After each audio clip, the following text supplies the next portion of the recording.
Сәлеметсіңдер ме балалар? Сауатташу сабағын бастаймыз. Бүгінгі сабағымыздың тақырыбы үлкен тараумен таныс боламыз. Дені саудың жаны сау. Заттың атын білдіретін сөздер.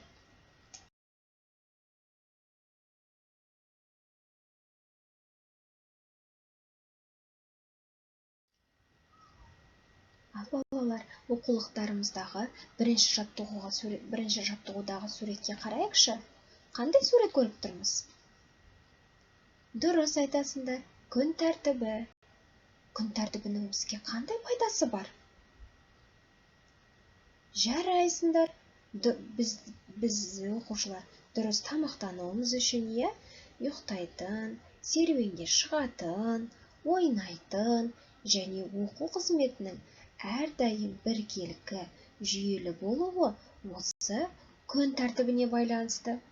Денсаулықтарың және денелерің дұрыс дамуы үшін осы күн тәртібінің маңызы зор. Ал енді оқушылар, өздерің күн тәртібің туралы әңгімелеп беріңдерші.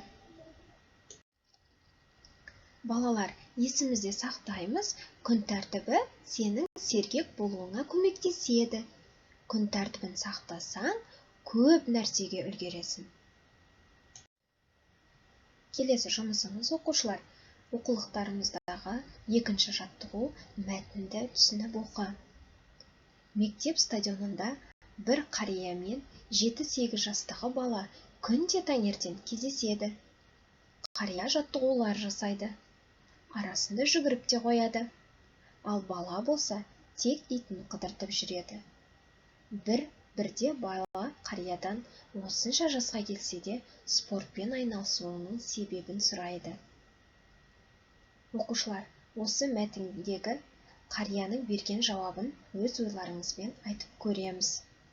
Содан кейін қарамен берілген сөздерге сұрақ қойып көреміз. Жарайсыңдар балалар, мәтінде берілген мектеп, қария, бала деген бұл сөздер, балалар, заттың атын білдіретін сөздер. Кім, кімдер, не, нелер деген сұрақтар қойылады. Мысалы, мектеп, не, мектеп, қария, кім, қария, бала, кім, бала. Есімізде сақтаймыз, балалар.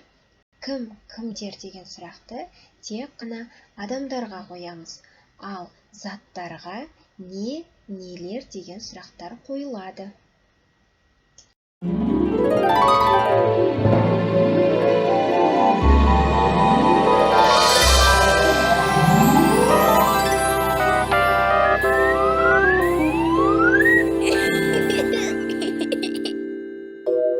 Ай мектеп.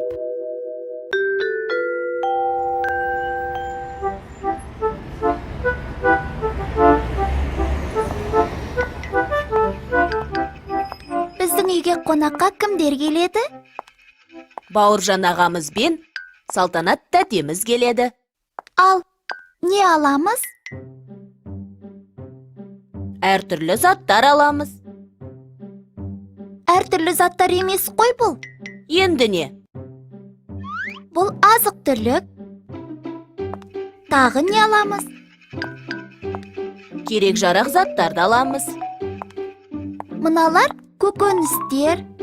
Дана, мына заттарға қандай сұрақ қойылады? Мынау не? Мыналар нелер? Не, нелер, кім, кімдер деген сұрақтар қойылатын сөздер заттың атын білдіреді. Түсінікті ме? Түсінікті. Онда Бауыржан, Салтанат деген сөздер кім деген сұраққа жауап бере ме? Иә, олар адамның есімдері. Бауыржан ағам дәрігер, ал Салтанат тәтем кім? Салтанат тәтең мұғалім. Мұғалім, дәрігер, аға, тәте сөздері де заттың атын білдіретін сөздер ғой. Иә, адамға қатысты сөздерге кім, кімдер деген сұрақтар қойылады. Кім? Дәрігер. Кім? Салтанат. Кім? Бауыржан. Дұрыс. Ал заттар мен жануарларға қатысты сөздерге не, нелер деген сұрақтар қойылады. Не? Сүт. Не? Үй. Не? Күшік. Дана, тездетейік, қонақтар келеді. Кімдер? Қонақтар.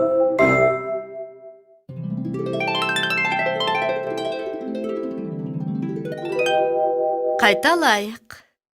Заттың атын білдіретін сөздер.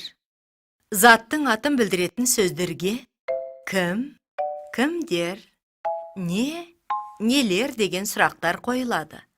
Мысалы, салтанат, сүт, азық-түлік, сәбіз, дәрігер, балалар, жануар. Адамға қатысты сөздерге кім, кімдер деген сұрақтар қойылады. Кім? Бауыржан. Кім? Салтанат. Кім? Дәрігер. Кім? Мұғалім. Заттар мен жануарларға қатысты сөздерге не, нелер деген сұрақтар қойылады. Не? Сүт. Не? Үй. Не? Күшік. Оқушылар, заттың атын білдіретін сөздерді толықтай түсінген боларсыңдар. Олай болса, дәптермен жұмысымызды жалғастырамыз. Оқулықтарымыздағы 4-ші жаттығу өлеңді қатесіз көшіріп жаз. Заттың атын білдіретін сөздерді тауып, оларға сұрақ қой. Кел балалар, келіңдер. Қолдарыңды беріңдер. Мысық тышқан ойнайық, біраз араз болмайық. Оқушылар, сендер бұл ойынды ойнап көрдіңдер ме? Бұл ойын сендерге ұнай ма? Келесі жұмысымыз Асқар мен Марат үнемі жаттығу жасайды. Сондықтан олар көңілді жүреді.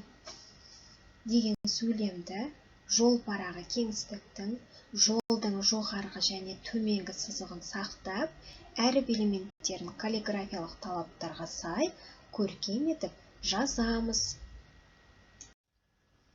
Сабағымыздың соңын кері байланыспен аяқтаймыз. Кері байланыстарыңды ыммен, қимылмен көрсетесіңдер. Мысалы, сабақ ұнамады, басымызды оңға, солға. Сабақ жақсы өтті, желдің дауысын саласыңдар. Сабақ өте жақсы өтті, онда шапалақтайсыңдар. Үй тапсырмасы 5-ші жаттығу. Сау болыңдар.